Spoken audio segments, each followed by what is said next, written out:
It's Lady Lecture K, and this is a dreams tutorial. I've been asked a few times, could I do a swimming tutorial? It's taken me a while, but I have finally done one. So let's have a look and see what I've built here. So I've got a puppet and a pond. I've devised my pond so it has this like a sloping entrance, so you can walk into it. So to start off with, he's just walking into the water like this. But as soon as it hits his shoulders, it's too deep and he has to swim. And I can swim around in the water like this. And then I get into the shallows. And he can walk out and then jump out. So there we go. There is my swimming mechanic. So let's have a look. There are other swimming mechanics tutorials available. I did have a look at Neon the Coder. He did one early on. Had a good look at that. That helped me quite a lot actually with my tutorial. So thank you to Neon the Coder for his tutorial. You want to check that one out. Go to dreamschool.co.uk and type in swim and you'll see it there. Right, okay. Let me just delete this out of the way. Right. So we've got a pond and we've got a player, and so what I think I'll do is I'll build a new pond, show you what you need to do to make such a thing. So we'll just make a really big block.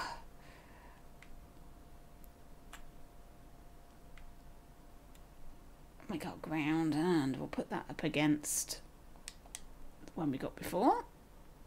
And I'm going to put in a sphere in smear mode, and we're just going to remove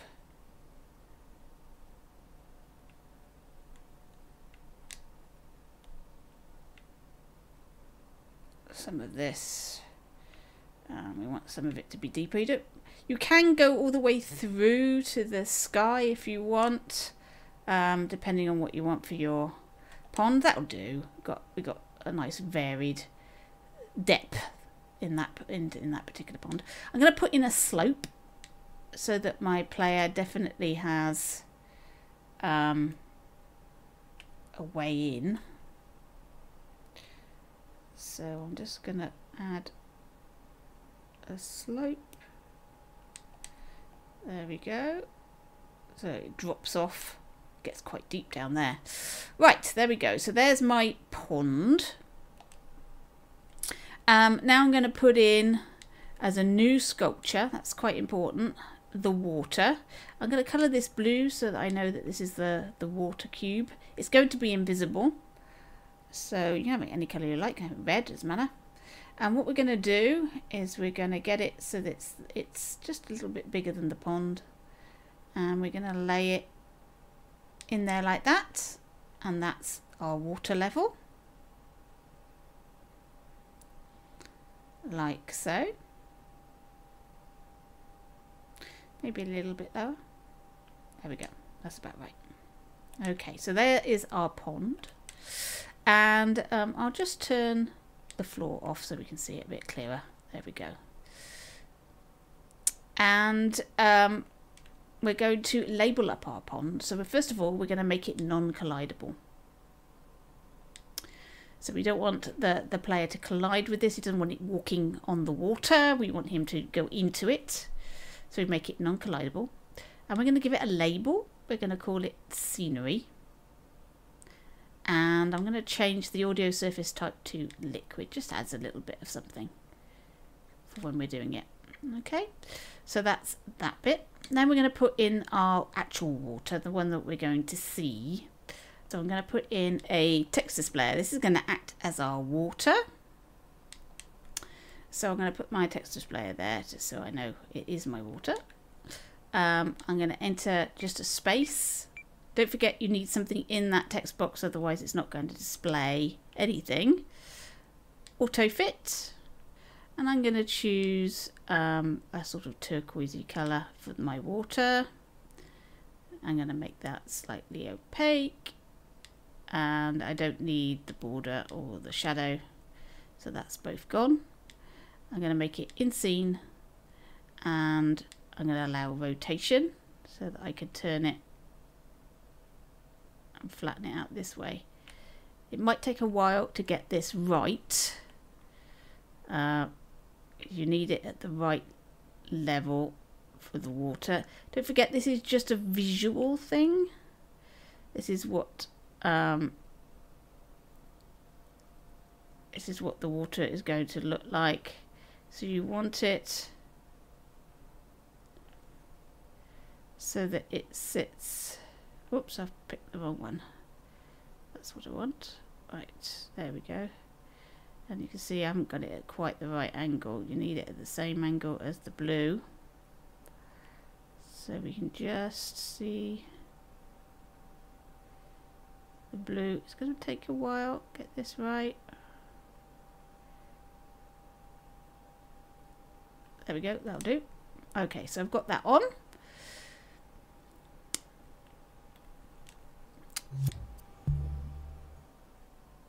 So let's possess our character here and go and have a look at our new pond. Let's have a see.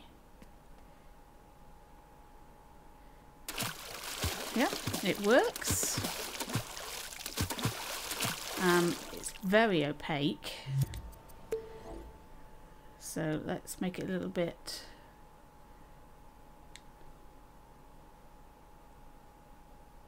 less, and maybe this isn't been made visible yet. Right, there we go. Make sure this is invisible. Right, now we've got no water at all. Right. There we go. There we go. There you are, perfect. Yep, that works. Right, let's have a look at the logic that allows you to swim. Now that we've built our pond. Okay. Here is all our logic. There's not that many gadgets, surprisingly. So the first thing you need to put down is a trigger zone. And I've put that around his shoulders. So this is inside the puppet logic. And I've put that so that as soon as the water is higher than this line here, that's going to be indicating that it's time to do some swimming. You can move that down, make that longer, make that bigger, so you can have it starting at his waist if you want, depending where you when you want him to swim. Have that as big as you need it to be.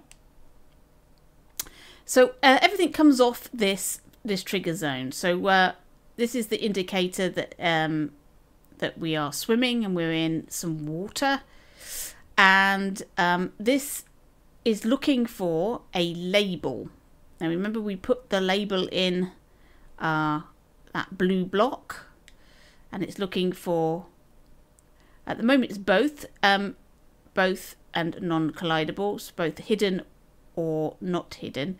So if you wanted to, you could have the water just as it is, so you couldn't see through, or you could have it like I've got it with the text box. If you've got it with the text box, then you have it on hidden or both, or you could have it visible if it's a visible thing. But this is a good way. Hidden and non-collidable is a good, and scenery is a good way of identifying that this is a water piece, so that you can label up other things as scenery, and it's that's all collidable, so it's not going to activate as water, and it's only the ones that are hidden and non-collidable that activates as water. So there we go, that's what it's looking for. Right, so what happens when it detects some water? First of all, I've got an AND gate, and it's looking to see if we are swimming, and also if we are moving. I've just got a movement sensor here. I've just got this wired into the overall velocity. So if he's moving,